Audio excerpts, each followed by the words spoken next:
Bonjour à tous, bienvenue dans ce nouveau numéro de Dimanche en politique. Mon invité cette semaine est Delphine Batho, députée des Deux-Sèvres, coordinatrice nationale de Génération Écologie et ancienne ministre de l'Écologie. Bonjour Delphine Batho. Bonjour. Il sera question dans cette émission des affrontements entre pro et anti-bassines dans les Deux-Sèvres et la Charente-Maritime, du bilan de la COP26 qui s'est déroulée à Glasgow et bien sûr de la situation des écologistes à 5 mois maintenant de l'élection présidentielle. On commence donc avec ce qu'on peut appeler la guerre des bassines, ces fameuses retenues d'eau qui défraient la chronique depuis maintenant de nombreuses années. Le 6 novembre dernier, une manifestation d'opposants aux bassines a eu lieu à Mauzé-sur-le-Mignon. En marge de cette manifestation, une retenue d'eau à Cran-Chaban a été dégradée. Delphine Batho, pour vous, vous l'avez dit dans une lettre ouverte, le principal fautif finalement c'est le ministre de l'Agriculture, Julien Denormandie. Pourquoi ?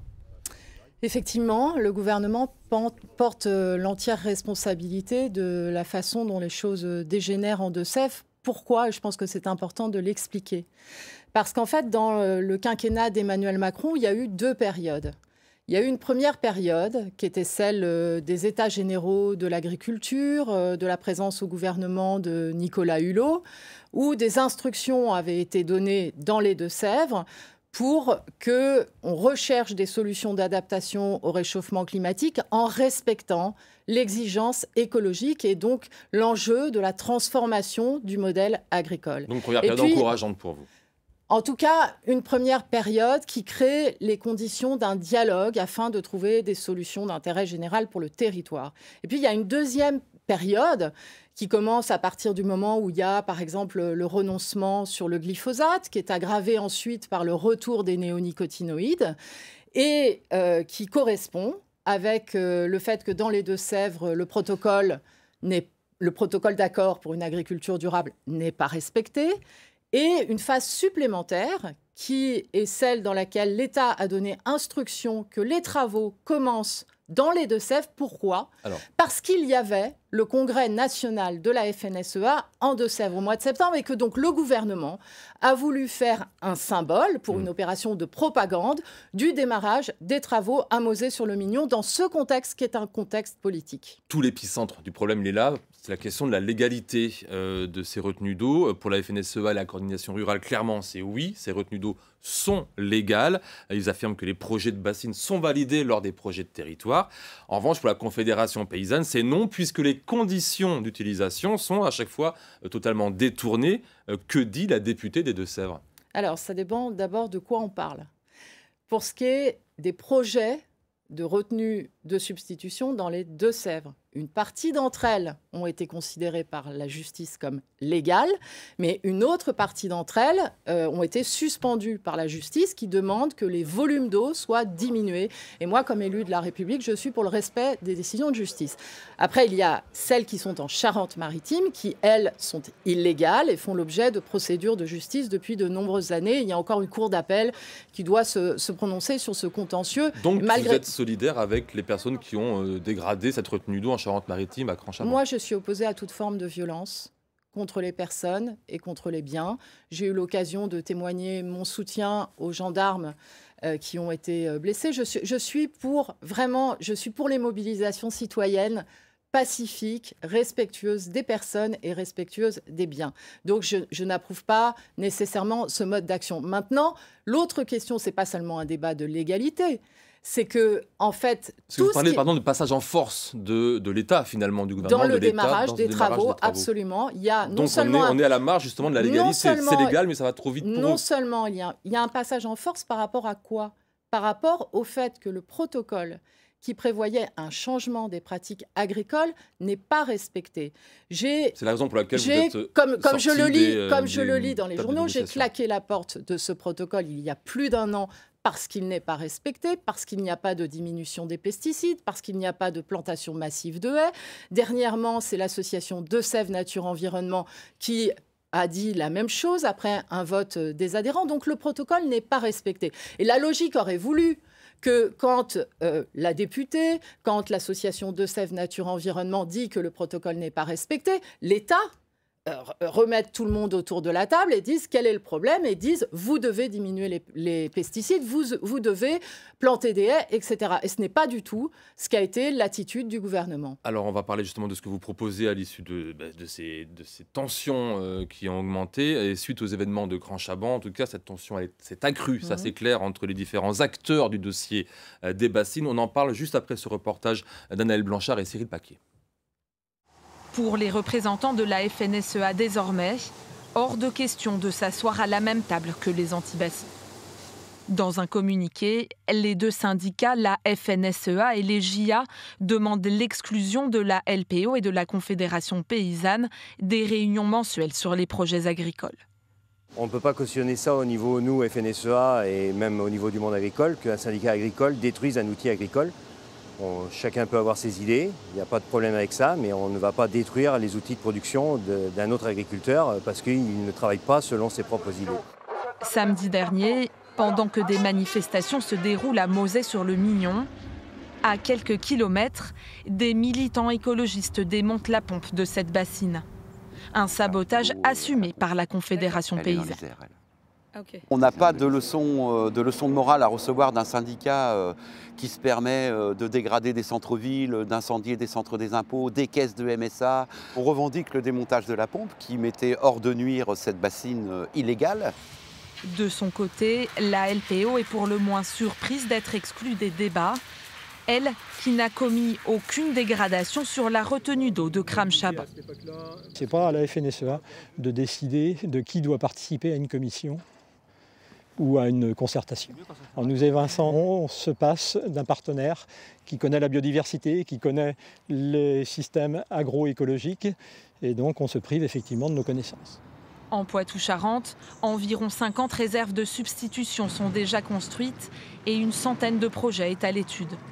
La bataille ici est regardée partout en France, car d'autres territoires s'intéressent à ce système de stockage d'eau.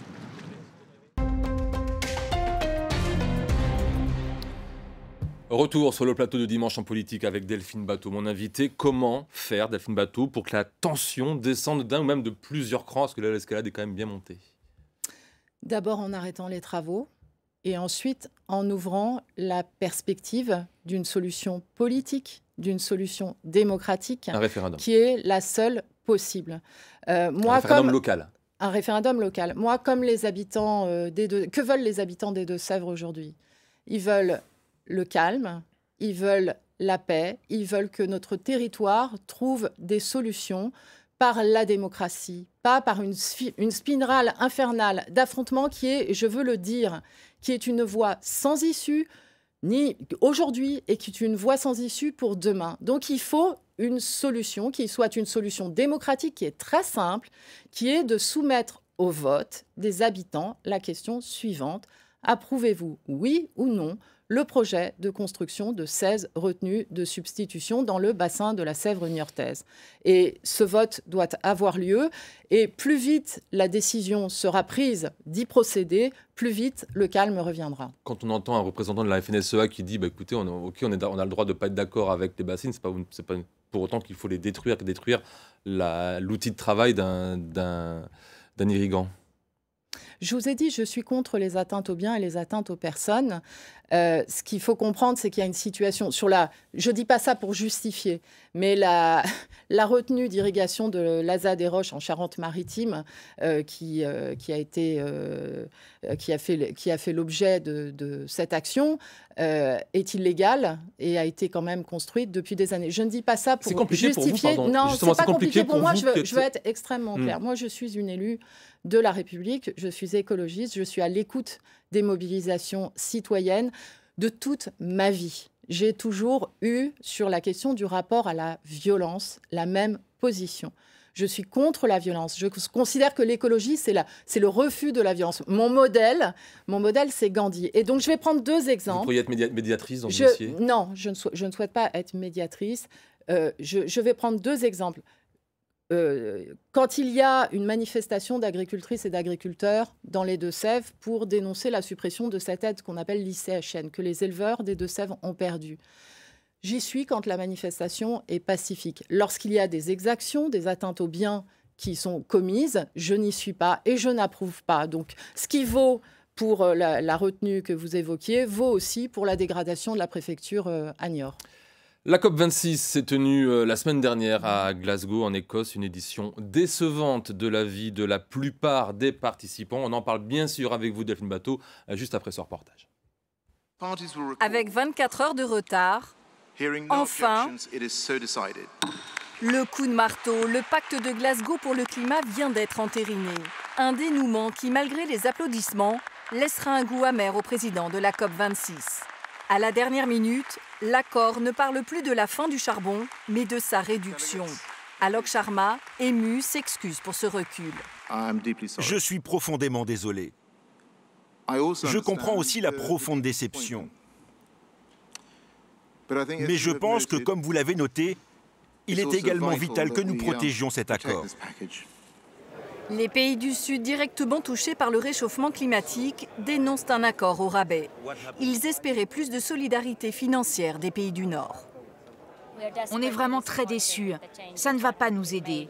Ça ne va pas améliorer le sort de pays comme le nôtre. Vous savez, pour nous, la différence entre une augmentation de 1,5 degré et de 2 degrés, c'est la peine de mort. Des groupes d'action pour le climat ont manifesté leur mécontentement à l'issue de la COP26. La prochaine conférence sur le climat se déroulera en Égypte en 2022. Mais avant cela, chaque pays signataire doit soumettre aux Nations Unies sa stratégie de réduction de carbone, engagement chiffré à l'appui.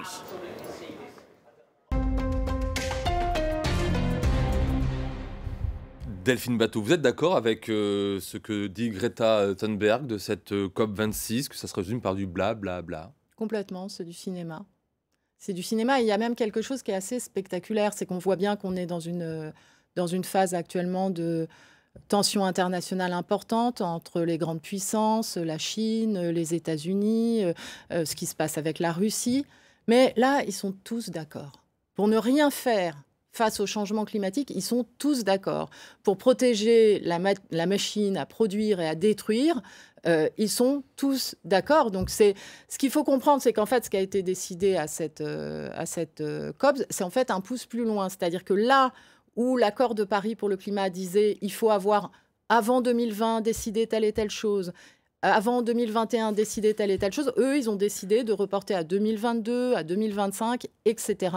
Alors que l'on sait que l'on va franchir le seuil de 1,5 degré de réchauffement global à l'échelle planétaire, environ entre 2027 et 2030. Donc, il y a le feu, et il y a le feu au sens physique du terme. On a vu les méga-feux cet été, on a vu les dômes de chaleur au Canada, on a vu les inondations en Allemagne, en Belgique. Donc, on est aujourd'hui dans une situation d'urgence absolue, et qu'on en soit à se demander si on va écrire dans le texte international s'il faut ou pas sortir des énergies fossiles, c'est en fait complètement surréaliste. Certains disent que cet accord de la COP26 est mauvais, mais il aurait pu être pire.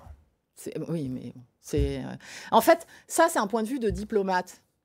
C'est complètement en dehors des réalités et en dehors des constats scientifiques et en dehors, encore une fois, du vécu. Regardez, par exemple, les incendies qui ont eu lieu sur tout le pourtour méditerranéen, y compris dans le Var en France, cet été. Et les pompiers vous disent, ce sont des incendies en raison de l'extrême sécheresse qui ont un comportement qu'on n'a jamais vu, donc d'où cette notion de méga-feu. Donc, on n'en est plus à savoir si, du point de vue diplomatique, ça aurait pu être pire. Ça ne répond absolument rien à l'urgence dans laquelle on est. C'est à désespérer? Non, c'est pas à désespérer parce que il y a... Enfin, oui et non. Dans le sens où il y a des raisons d'espérer. Parce qu'il y a une prise de conscience de la jeunesse, qu'il y a des mobilisations citoyennes. Donc, la problématique qui est posée, c'est que, en fait, ces dirigeants-là ne feront jamais rien. Et qu'il faut les changer, il faut les remplacer. Les dirigeants qui sont aux manettes de cette COP n'ont pas compris l'état d'urgence dans lequel nous sommes et ne sont pas à la hauteur des circonstances historiques dans lesquelles se trouve l'humanité. Du coup, on se pose la question parfois aussi, ça sert encore à quelque chose, les COP? C'est le seul cadre multilatéral qui existe. Donc la solution n'est pas de dire il ne faut plus qu'il y ait de réunion internationale sur le climat. Le problème, c'est ce qui s'y passe, ce qui s'y décide, et le fait que les gouvernements qui y siègent, puisque c'est de ça dont on parle, mais il faut les remplacer par des personnes qui, à cœur, qui soit écologiste et qui ait à cœur de faire vraiment quelque chose de sérieux, pas simplement des discours. Les pays du G20 produisent 80% des émissions mondiales de gaz à effet de serre. Est-ce que vous craignez une rupture totale entre le Nord et le Sud, autrement dit entre les pays riches et les pays pauvres? Mais c'est déjà le cas. Qui impose la décision à la COP? Ce sont les pays riches, ce sont les pays qui sont assis aussi sur la manne et sur la rente que représentent les énergies fossiles, comme par exemple l'Arabie saoudite, qui pèsent sur les décisions qui sont prises au mépris des États qui vont être rayés de la carte. Elle l'a très bien dit, d'ailleurs, la représentante qui était interrogée, quand elle dit entre 1,5 et 2 degrés, pour nous, c'est une question de vie ou de mort. Là, vous parlez de l'Arabie saoudite, mais en l'occurrence, là, c'est l'Inde qui a fait pencher un peu la balance dans l'accord pour le charbon. COP26 pour le charbon. Oui. Mais le gouvernement indien n'est pas du tout aujourd'hui militant du climat et engagé pour le climat. Alors, on l'a entendu, l'accord ne prévoit plus la fin du charbon, mais donc une baisse de la consommation. Est-ce que finalement, le meilleur allié de la cause contre le réchauffement climatique ne serait pas l'énergie nucléaire? On l'entend de plus en plus, y compris au niveau du gouvernement et d'Emmanuel Macron. Non, le meilleur allié du climat, c'est la réduction de la consommation d'énergie, c'est la décroissance de la consommation d'énergie. Ce n'est pas le nucléaire.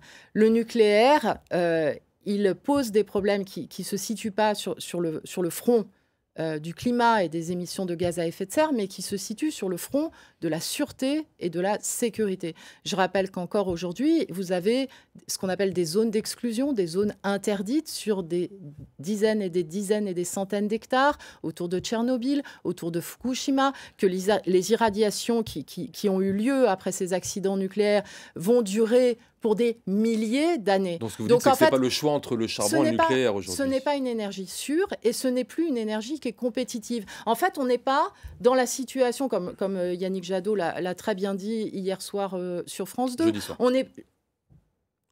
Nous sommes dimanche, c'était jeudi soir. Pardon, jeudi soir sur France 2. On n'est plus dans la situation des années 70 où le débat, c'était soit le pétrole, soit le nucléaire. Aujourd'hui, c'est sortir du pétrole et faire des énergies renouvelables. Avec des éoliennes en particulier, qui sont très décriées aujourd'hui, vous le savez. Il en faudra beaucoup. Alors non seulement je le sais, puisque je le vis, et qu'en fait, toutes les éoliennes de Nouvelle-Aquitaine ne peuvent pas se trouver dans le sud des Deux-Sèvres.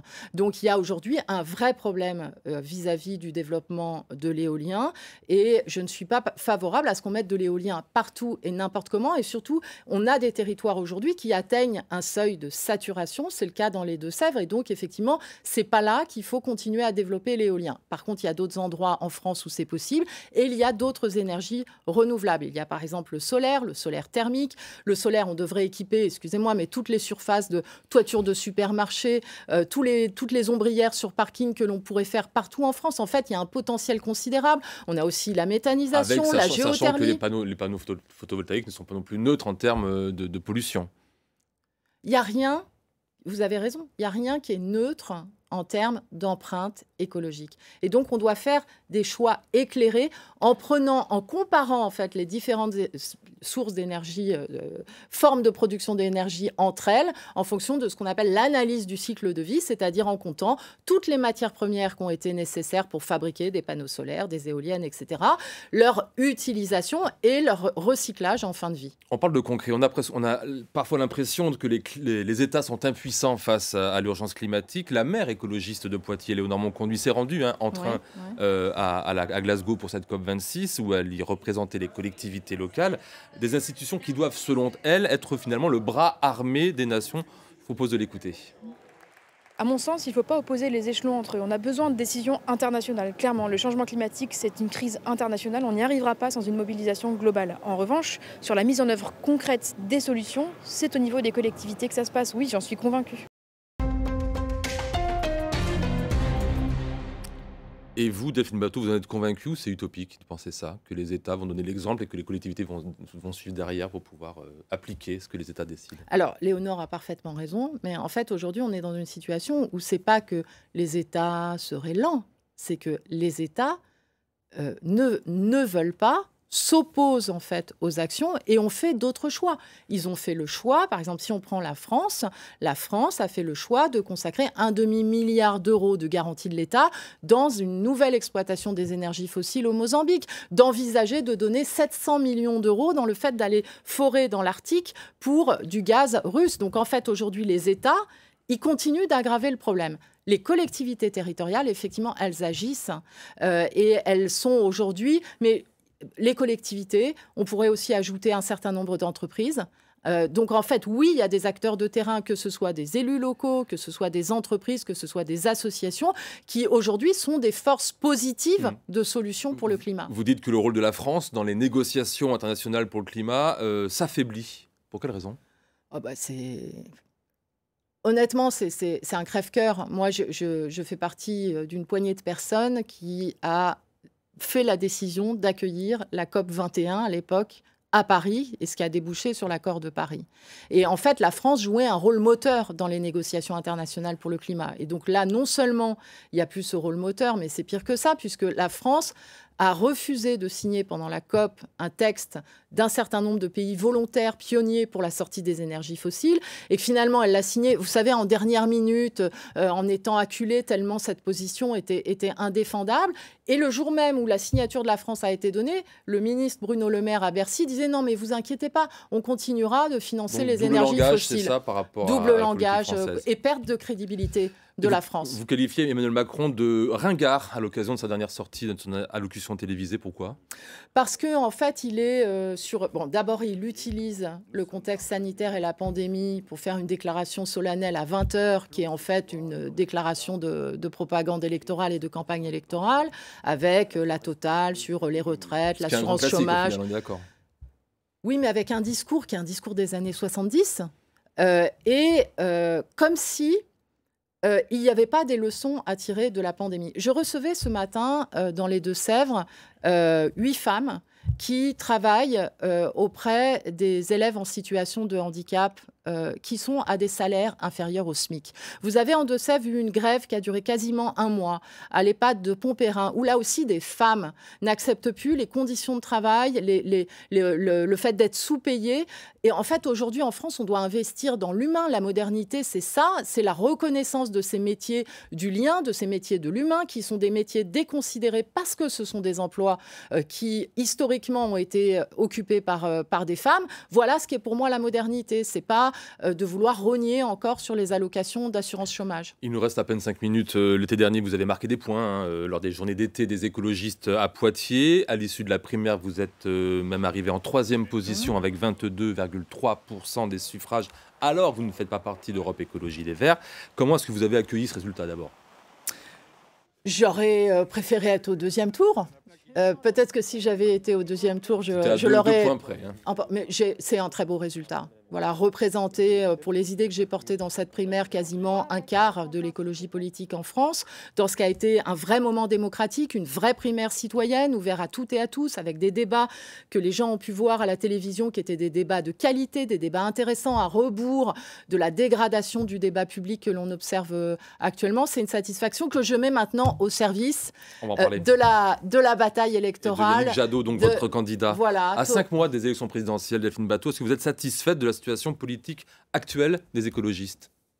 On travaille et on a réussi la primaire citoyenne des écologistes et maintenant on prépare la campagne électorale qui est déjà commencée, qui s'engage par une phase d'écoute, de rencontre avec les citoyens et qui va monter en puissance à partir du mois de janvier. Vous êtes aujourd'hui auprès de l'équipe de Yannick Jadot, de campagne de Yannick Jadot, la conseillère en sécurité nationale face aux effondrements et à la résilience. Ça veut dire quoi ? Ça veut dire anticiper sur les catastrophes.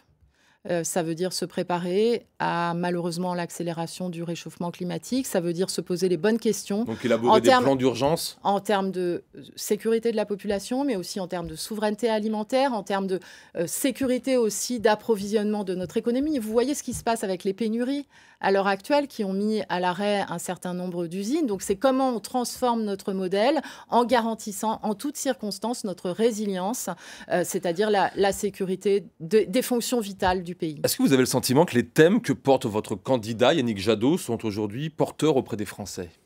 Il affirme d'abord quelque chose qui est fondamental. C'est un combat sur les valeurs. C'est un combat sur l'avenir de notre pays et de sa projection dans le futur. On assiste aujourd'hui à un spectaculaire en fait, effondrement moral du débat politique. Alors évidemment avec des candidatures d'extrême droite qui font une provocation par jour, mais aussi avec si vous voulez, par exemple, on paraît s'être habitué en France à ce que chaque jour il y ait un nouveau scandale, une nouvelle affaire, à ce qu'on ait un garde des Sceaux qui est mis en examen pour prise illégale d'intérêt, à ce qu'il y ait une enquête du parquet national financier ouverte contre le secrétaire général de l'Élysée dans une affaire industrielle. Ça sera le chevalier blanc de la politique. Il faut rétablir les valeurs morales du pays et il faut construire une république citoyenne et une république incorruptible. Est-ce que vous avez le sentiment que Sandrine Rousseau, elle est fair-play avec Annick Jadot ? On se souvient de sa volonté d'augmenter le prix de l'essence, c'était le 18 octobre dernier, sa volonté aussi de déposer une motion lors du prochain congrès des Verts. Est-ce que c'est bienvenu tout ça ? Ouais, mais est-ce que c'est bienvenu, ça parasite pas c'est hors sujet, mais ça parasite pas l'image du candidat Jadot ? Nous avons une différence. Une différence avec toutes les autres familles politiques, c'est que nous sommes une équipe. Elle joue en équipe. Nous devons jouer en équipe. Oui, mais est-ce qu'elle joue en équipe en ce moment ? Il n'y a pas de chemin possible. Regardez comment, en fait, dans une campagne présidentielle, la moindre dissonance, c'est un truc qui est guetté comme le lait sur le feu par tous nos adversaires. Parce que lors des journées d'été des écologistes, tout le monde nous a dit qu'il n'y aura jamais de dissonance une fois que le candidat sera désigné. Il y en a eu un petit peu quand même.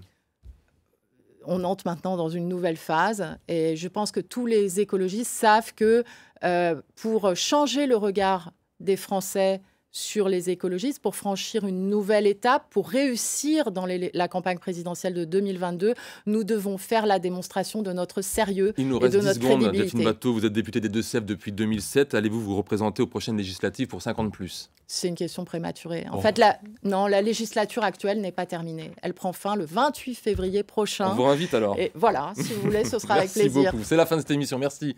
Delphine Batho d'avoir accepté notre invitation pour voir ou revoir ce numéro de Dimanche en politique. Il vous suffit de vous rendre sur notre site internet na.france3.fr et de vous diriger dans l'onglet émission. Il n'y aura pas de Dimanche en politique la semaine prochaine, ni la semaine suivante, en tout cas en Poitou-Charentes. Je vous retrouve donc le 12 décembre prochain. Mon invité sera le sénateur Les Républicains des Deux-Sèvres, Philippe Moulier, quelques jours après la désignation officielle du candidat LR à la présidentielle. Pour leur place au journal régional de la mi-journée. Excellent dimanche à toutes et à tous.